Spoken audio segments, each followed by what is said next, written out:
Kenapa dia rakam aku dekat-dekat ni? Korang tahu tak ada satu tempat healing yang best gila dekat Perak.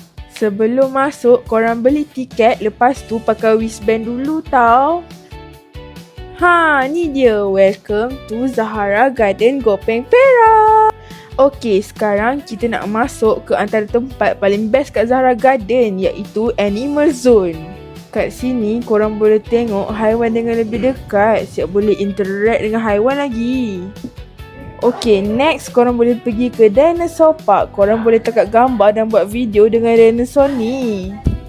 Kalau korang nak tahu, alpaka ni adalah signature Zahara Garden. Selain dari alpaka, kita ada guinea pig, prairie dog, meerkat, wallaby, ada ikan juga tau. Okey, dah settle bahagian haiwan, so jom kita pergi tengok spot OOTD pula. Dengar cerita dekat Zahara ni ada banyak gila spot OOTD. Betul ke korang?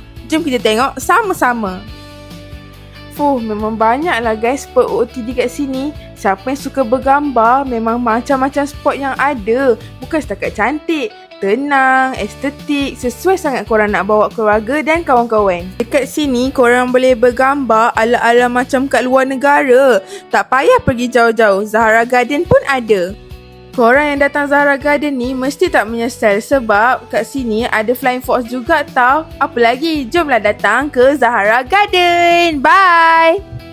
Jangan lupa like, comment, share and follow.